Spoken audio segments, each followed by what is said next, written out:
Trump चाचा को फिर से लग गया एक बड़ा झटका और इस बार यूएई ने इनडायरेक्टली यूएस को वार्निंग दिया है, डॉलर दो वरना सारा ट्रेड यूहान में शिफ्ट कर देंगे।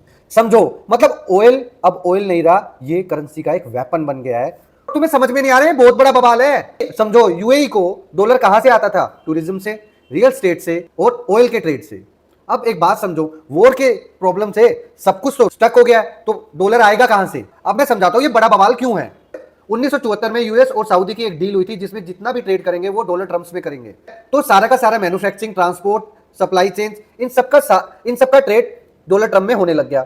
अब इसे कहते हैं पेट्रो डॉलर सिस्टम। और पहली बार एक गल्फ कंट्री ने ओपनली बोला हम स्विच कर सकते हैं सारा ट्रेड यूहान में। और ये बात यूएई के सेंट्रल चीफ ने वॉशिंगटन जाकर बोला है और ये स्ट्रीट जर्नल ने खुद कंफर्म किया है। तो पहले क्या होता था, यूएस प्रोटेक्ट करता था गल्फ कंट्रीज को और बदले में मिलता था डॉलर डोमिनेंस। लेकिन वॉर के चक्कर में सब कुछ चेंज हो गया। अब यूएई को समझ में आ गया अगर अगली बार वॉर हुई तो इस बात की कोई गारंटी नहीं है कि चाचा उनका घर और देश बचा सकता है। तो उन्होंने बैकअप प्लान पहले से ही रेडी कर लिया।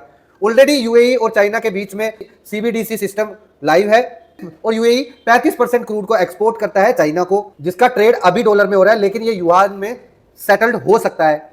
लेकिन यूएई अभी शिफ्ट नहीं कर सकता। उसका मेन रीजन क्या है? यूएई के पास 270 बिलियन डॉलर का रिजर्व है। तो ये क्लियर सिग्नल है, अगर चाचा ने हाथ खींचा तो आगे हाथ बढ़ाने के लिए चाइनीज डॉल तैयार है। और वार का इंपैक्ट ऑलरेडी यूएई में आप देख चुके हो। फ्लाइट का कैंसिल होना, टूरिज्म हिट होना, रियल स्टेट इंडेक्स 16% डाउन होना, ये कोई कोइंसिडेंस नहीं है। और 12 से 14 अप्रैल को यूएई के प्रिंस चाइना के टूर पर थे और वहां पे बहुत सारी डील्स उन्होंने फाइनल किया। तो ये क्लियर कट है कि आने वाले समय में यूएई ट्रम्प चाचा के मुंह पे बहुत तगड़ा थप्पड़ मार सकता है और ये थप्पड़ इतना गहरा होगा कि कोई भी दवा उसको भर नहीं पाएगी। तो समझो, डॉलर हिलेगा, दुनिया हिलेगी और इस बार ट्रिगर यूएई के हाथ में है। और क्या पता अगला क्राइसिस यूएई की तरफ से आ जाए, क्योंकि वो डॉलर को अगर निगलेक्ट कर देंगे तो ट्रम्प चाचा का हो जाएगा मोए मोए।